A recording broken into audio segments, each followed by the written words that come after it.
Punjabi union ਦੇ ਪ੍ਰਬੰਧ ਹੇਠ ਪੰਜਾਬ ਹਾਊਸ ਅੰਦਰ ਭਗਤ ਸਿੰਘ ਦਾ ਸ਼ਹੀਦੀ ਦਿਹਾੜਾ ਮਨਾਇਆ ਗਿਆ ਤੇ 5 ਦਰਿਆਵਾਂ ਦੀ ਧਰਤੀ ਦੇ ਮਾਣਯੋਗ ਹੀਰੋ ਨੂੰ ਸਲਾਮੀ ਪੇਸ਼ ਕੀਤੀ ਗਈ। ਇਸ ਮੌਕੇ ਤੇ ਹੋਣ ਵਾਲੇ ਉਚੇਚੇ ਇਕੱਠ ਵਿੱਚ ਗੱਲਬਾਤ ਕਰਨ ਵਾਲਿਆਂ ਆਖਿਆ ਕਿ ਭਗਤ ਸਿੰਘ ਹੋਰਾਂ ਆਪਣੀ ਜਾਨ ਕੁਰਬਾਨ ਕਰਕੇ ਪੰਜਾਬ ਦੀ ਪੱਗ ਦਾ ਸ਼ਿਮਲਾ ਹੋਰ ਉੱਚਾ ਕੀਤਾ। ਤਾਰੀਖ ਜਦ ਵੀ ਲਿਖੀ ਜਾਂਦੀ ਹੈ ਉਹ ਕਾਗਜ਼ ਦੇ ਉੱਤੇ ਸਿਆਹੀ ਨਾਲ ਨਹੀਂ ਲਿਖੀ ਜਾਂਦੀ, ਬਲਕਿ ਸ਼ਹੀਦਾਂ ਦੇ ਲਹੂ ਨਾਲ ਲਿਖੀ ਜਾਂਦੀ ਹੈ।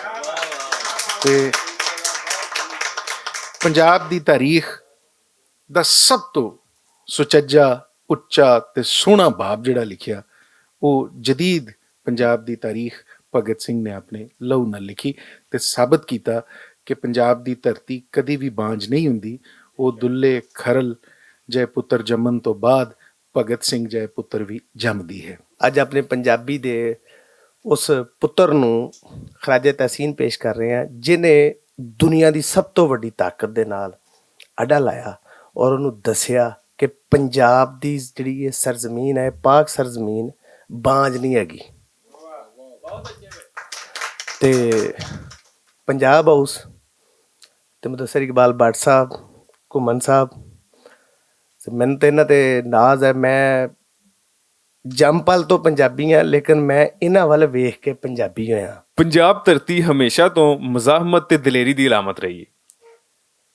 ਉਹ ਰਾਜਾ ਪੋਰਸ ਹੋਵੇ, ਉਹ ਦੁੱਲਾ ਭੱਟੀ ਹੋਵੇ ਜਾਂ ਰਾਇਆ ਮਤ ਖਰੜ ਹੋਵੇ, ਪੰਜਾਬੀਆਂ ਹਮੇਸ਼ਾ ਜ਼ੁਲਮ ਦੇ ਖਿਲਾਫ ਜੰਗ ਕੀਤੀ।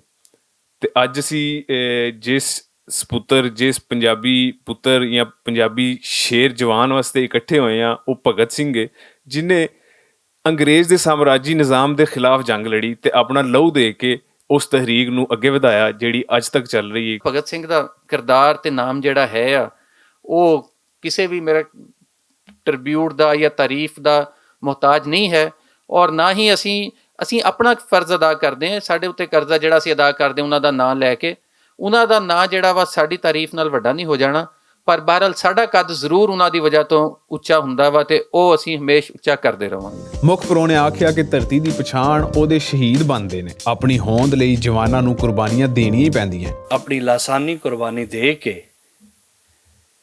ਪੰਜਾਬ ਦੇ ਵਿੱਚ ਉਹ ਆਪਣਾ ਜਿਹੜਾ ਹੈ, ਉਹ ਲੋਕ ਉਸ ਵੇਲੇ ਇਹ ਕਹਿ ਰਹੇ ਸੀ ਕਿ ਇਹ ਤੇ ਪਾਗਲਪਨ ਹੈ, ਉਸ ਵੇਲੇ ਲੋਕਾਂ ਨੇ ਕਿਹਾ, ਲੇਕਿਨ ਉਸ ਦਾ ਖੂਨ ਨਾ ਹਰ ਜਵਾਨ ਦੇ ਵਿੱਚ ਦੌੜ ਰਿਹਾ ਸੀ। ਉਹ ਇਸ ਤਰ੍ਹਾਂ ਸੀ ਕਿ ਉਹਨੇ ਜਿਹੜੀ ਸ਼ਮਾ ਜਲਾ ਦਿੱਤੀ ਸੀ ਉਹ ਹਰ ਬੰਦਾ ਬਦਲਾ ਲੈਣ ਦੇ ਉਹਦੇ ਵਿੱਚ ਹੋਇਆ। ਤਾਂ ਸਭ ਵਾਰ ਹਿੰਦੁਸਤਾਨੀ ਬੰਦਾ ਨਹੀਂ ਸੀ ਕਰ ਸਕਦਾ ਕਿ ਅੰਗਰੇਜ਼ਾਂ ਦੇ ਖਿਲਾਫ ਵੀ ਲੜਿਆ ਜਾ ਸਕਦਾ। ਇੱਕ ਐਸੀ ਸਰਕਾਰ ਜਿਹਦੀ ਜਿਹੜੀ ਇਹ ਜਗ੍ਹਾ ਜਾਂ ਸਲਤਨਤ ਉੱਤੇ ਕਦੇ ਸੂਰਜ ਨਹੀਂ ਡੁੱਬਦਾ, ਯਾਨੀ ਪੌਣੀ ਦੁਨੀਆ ਉੱਤੇ ਅੰਗਰੇਜ਼ ਕਾਬਜ਼ ਹੈ।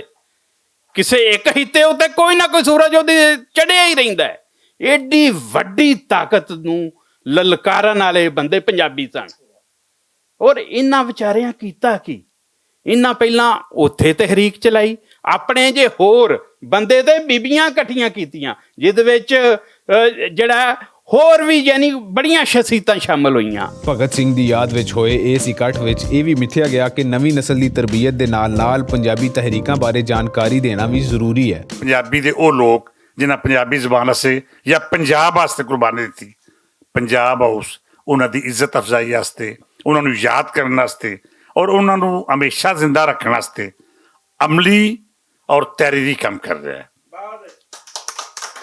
ਮੈਂ ਸਮਝਦਾ ਵਾਂ ਕਿ ਅਸੀਂ ਉਸੇ ਸ਼ਕਲ 'ਚ ਹੀ ਉਹਨਾਂ ਲੋਕਾਂ ਨੂੰ ਖਰਾਜੇ ਤਹਿਸੀਨ ਪੇਸ਼ ਕਰ ਸਕਦੇ ਹਾਂ ਕਿ ਉਹਨਾਂ ਲੋਕਾਂ ਦੀ ਅਮਲੀ ਜਿਹੜਾ ਕੰਮ ਹੈ ਉਹਨੂੰ ਨਵੀਂ ਨਸਲ ਤੱਕ ਪਹੁੰਚਾਈਏ। ਭਗਤ ਸਿੰਘ ਦਾ ਸ਼ਹੀਦੀ ਦਿਹਾੜਾ ਮਨਾ ਕੇ ਪੰਜਾਬ ਹਾਊਸ ਨੇ ਉਹਨਾਂ ਸਰਕਾਰੀ ਇਦਾਰਿਆਂ ਨੂੰ ਵੀ ਸ਼ਰਮ ਦਿਵਾਈ ਹੈ ਜਿਹੜੇ ਪੰਜਾਬੀ ਦੇ ਨਾਂ ਉੱਤੇ ਕਰੋੜਾਂ ਰੁਪਏ ਹੜਪ ਕਰ ਰਹੇ ਨੇ, ਪਰ ਉਹਨਾਂ ਨੂੰ ਆਪਣੇ ਹੀਰੋਜ਼ ਨੂੰ ਯਾਦ ਕਰਨ ਦੀ ਤੌਫੀਕ ਨਹੀਂ ਹੁੰਦੀ।